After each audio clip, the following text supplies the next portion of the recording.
نحمده ونصلي على رسوله الكريم أما بعد فأعوذ بالله من الشيطان الرجيم بسم الله الرحمن الرحيم يا أيها الذين آمنوا اتقوا الله وكونوا مع الصادقين وقال النبي صلى الله عليه وسلم الوحدة خير من جليس السوء والجليس الصالح خير من الوحدة أو كما قال عليه الصلاة والسلام।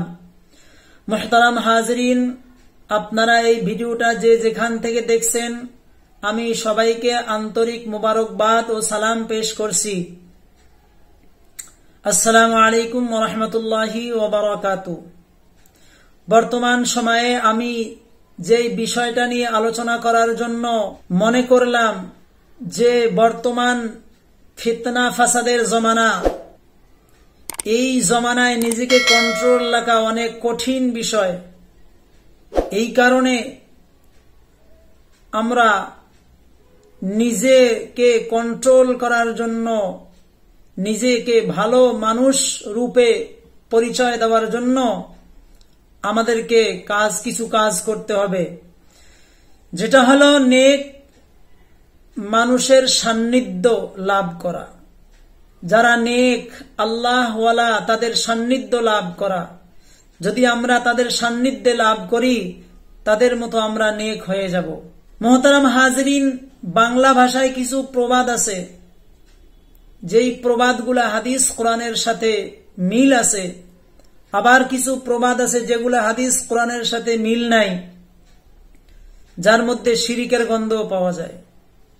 যেই সমস্ত প্রবাদ যেগুলা হাদিস কোরআনের সাথে মিল আছে তার মধ্যে একটা হলো যার সাথে যার মহাব্বত তার সাথে তার কিয়ামত। আল্লাহ নবী সাল্লাল্লাহু আলাইহি ওয়াসাল্লাম বলেন আল মারউ মা'a মান আহাব্বা, যে ব্যক্তি যার সাথে মহাব্বত করবে সে তার সাথেই থাকবে। তার মানে আমি আপনি যদি জান্নাতি মানুষের সাথে মহাব্বত করি, জান্নাতি মানুষের সাথে সম্পর্ক রাখি, আল্লাহ রাব্বুল আলামিন আমাকেও জান্নাতি বানাবে। আর যদি আমি জাহান্নামী মানুষের সাথে সম্পর্ক করি তাহলে আমি জাহান্নামী হয়ে যাব। এই জন্য আল্লাহ নবী সাল্লাল্লাহু আলাইহি ওয়াসাল্লাম আরো একটা হাদিসে বলেন আল মারউ আলা দীনি খালিলিহি ফালয়ানজুর আহাদুকুম মান ইউখালিল, যে তোমরা বন্ধুত্ব স্থাপন করতে তোমরা সাবধানতা অবলম্বন করো, কারণ তোমার বন্ধু যদি ভালো হয় তুমি ভালো হবে, তোমার বন্ধু যদি আল্লাহওয়ালা হয় তুমি আল্লাহওয়ালা হবে, তোমার বন্ধু যদি খারাপ হয় তুমি খারাপ হবে, তোমার বন্ধু যদি মদখোর হয় তুমি মদখোর হবে, তোমার বন্ধু যদি গাঁজাখোর হয় তুমি গাঁজাখোর হবে, তোমার বন্ধু যদি সন্ত্রাসী হয় তুমিও সন্ত্রাসী হবে। এই জন্য এই পৃথিবীর জমিনে বাঁচতে হলে, নিজের ঈমানকে টিকে রাখতে হলে, নিজের চরিত্রকে ঠিক রাখতে হলে আল্লাহওয়ালাদের সান্নিধ্যে লাভ করতে হবে, আল্লাহওয়ালাদের সোহবতে ইখতিয়ার করতে হবে, আল্লাহওয়ালাদের সাথে সম্পর্ক করতে হবে। যদি আমি আল্লাহওয়ালাদের সাথে সম্পর্ক করি তাহলে আল্লাহ রাব্বুল আলামিন আমাকে ওই রকম আল্লাহওয়ালা বানাবে, আল্লাহ তাআলার মহাব্বত আমার নসিব হবে। এই জন্য আল্লাহ নবী সাল্লাল্লাহু আলাইহি ওয়াসাল্লাম বলেন আল ওয়াহদাতু খায়রুম মিন জালিসিস সু ওয়াল জালিসুস সালিহু খায়রুম মিনাল ওয়াহদা।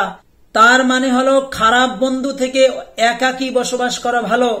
আর যদি তোমার বন্ধু ভালো হয়, নেক হয়, তাহলে তোমার একাকিত্ব থেকে ওই বন্ধুত্ব স্থাপন করা তোমার জন্য হলো ভালো। আল্লাহ রাব্বুল আলামিন পবিত্র কোরআনে কারীমের মধ্যে ঘোষণা করেন ইয়া আইয়ুহাল্লাযীনা আমানুত্তাকুল্লাহ ওয়া কুনু মা'আস সাদিকিন, এই ঈমানদার বিশ্বাসী বান্দাগণ তোমরা আল্লাহকে ভয় করো এবং সাদিকিনদের সাথে তোমরা হয়ে যাও। মুফাসসিরিনে কেরাম সাদিকিনের তরজমা করেছেন আল্লাহওয়ালা, তার মানে আল্লাহওয়ালাদের সাথে হয়ে যাও। এই সম্পর্কে পবিত্র কোরআনে কারীমের মধ্যে আল্লাহ রাব্বুল আলামিন দুইটা ঘটনা উল্লেখ করেন যে আল্লাহওয়ালাদের সাথে থাকলে কি লাভ হবে আর আল্লাহওয়ালাদের সাথে না থাকলে আমার কি ক্ষতি হবে। আমরা সকলে জানি হযরতে নূহ আলাইহিস সালাতু ওয়াস সালামের সন্তান কেনান।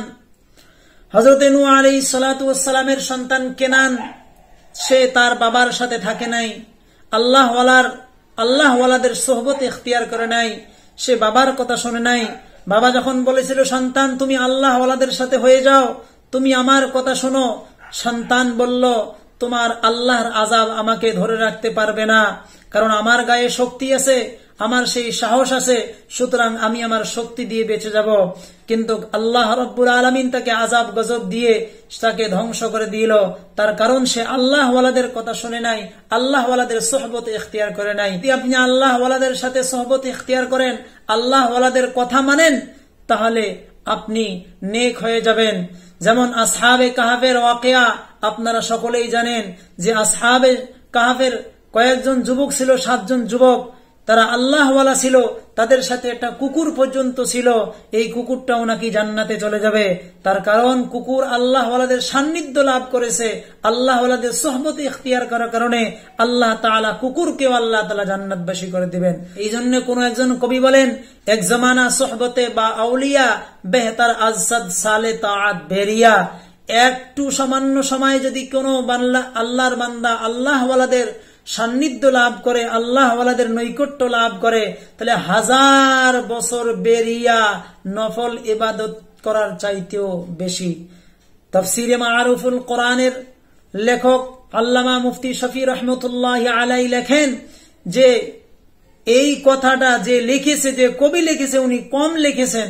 তার কারণ আমি যদি কবি হতাম, আমি যদি লেখক হতাম এই কবিতার, তা আমি বলতাম শত শত বছর বেরিয়াও নফল ইবাদতের চাইতে অধিক উত্তম।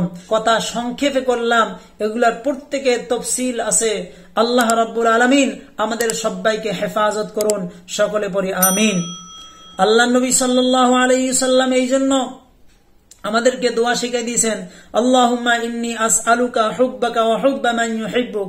হে আল্লাহ, আমি আপনার ভালোবাসা চাই, আপনি যাকে ভালোবাসেন তার ভালোবাসাও আমি চাই। এজন্য আমাদেরও দোয়া করা দরকার। এখন কথা হলো, আমরা কতদিন পর্যন্ত আল্লাহ ওয়ালাদের সাথে থাকলে, নেক সোহবত ইখতিয়ার করলে আমরা ভালো হয়ে যাব?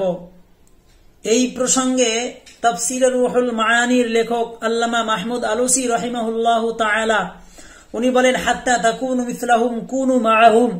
তোমরা যতদিন পর্যন্ত সৎ লোক হতে পারো নাই, ততদিন পর্যন্ত তোমরা তাদের সাথে তোমরা থাকো। আল্লাহ রাব্বুল আলামিন আমাদের সবাইকে হেফাজত করুন, নেক আল্লাহ ওয়ালাদের সোহবত ইখতিয়ার করার তৌফিক দান করুন। ওয়া আখিরু দাওয়ানা আলহামদুলিল্লাহি রাব্বিল আলামিন। আসসালামু আলাইকুম ওয়া রাহমাতুল্লাহ।